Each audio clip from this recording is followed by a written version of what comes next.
As a licensed sailing ocean master and having crossed oceans for a good portion of my life on very large sailing yachts, many people have asked me now how a vessel like this could have possibly sank at anchor.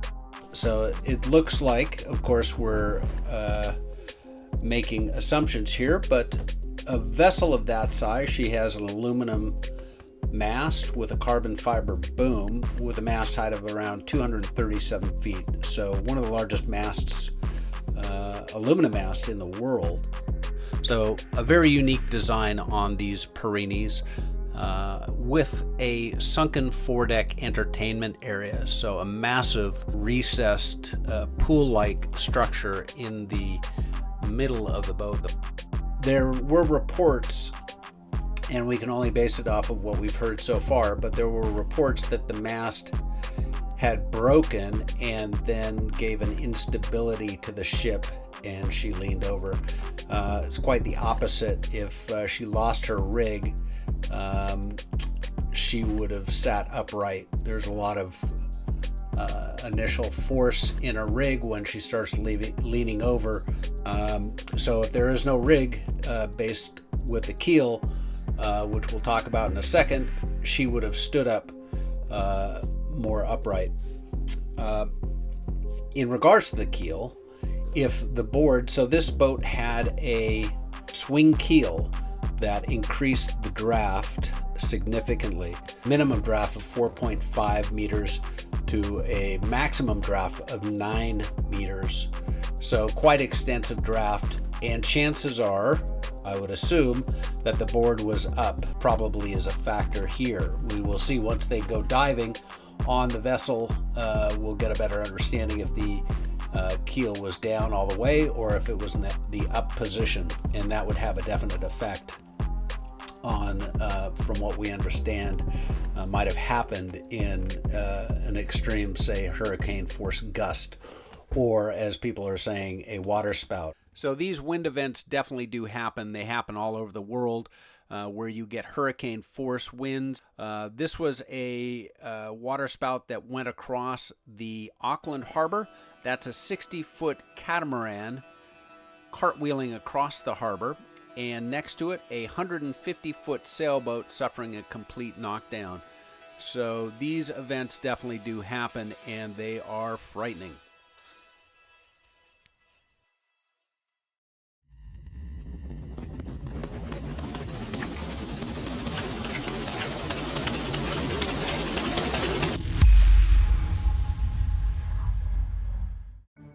This particular design always struck me as very unusual. It has a sunken entertainment area around the mast. So it's enclosed with glass and then a tent over it originating from the mast. And it's an entertainment area in the forward part of the boat in a recessed, sunken, separate cockpit up forward. So this is a design feature that, along with a number of other factors in this extremely unfortunate scenario, could have added to the very unfortunate circumstances of this boat sinking at anchor.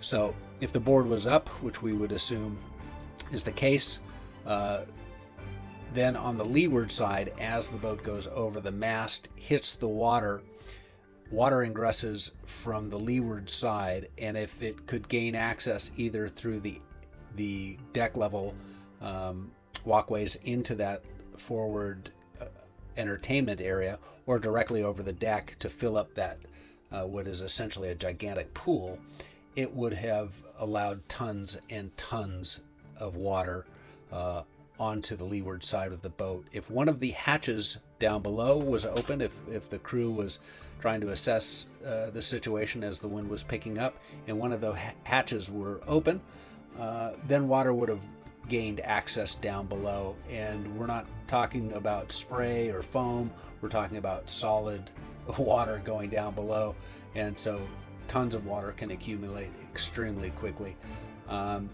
thereby reducing the stability of the yacht even further, driving her deeper into the water, allowing more water to come into that sunken recess up forward. And so a domino effect that could have happened if the mast broke during the time of the knockdown. And this is all conjecture. It's based on what we've heard from just reports at the time. If the mast broke when hitting the water, it would have reduced the weight of the boat leaning over. And if anything, the boat would have come up. It would have righted itself if there was not too much water already ingressed into the boat, although that would have had its own extensive series of problems being dismasted on a vessel that size. So this definitely could have played a part of this awful situation of water coming into that forward cockpit, as well as the aft cockpit, which is a recessed deep cockpit. And if those two scenarios added together would have been a domino effect. If water did get down below, it would happen very quickly, or that boat could succumb. There, of course, are a myriad of other events that could have happened to cause this terrible tragedy. There were numerous clamshell doors along the hull. People had spoke about possible lightning strike. So there are a lot of scenarios that we just don't know as of yet. But just a terrible loss of life, and feel for all the people involved.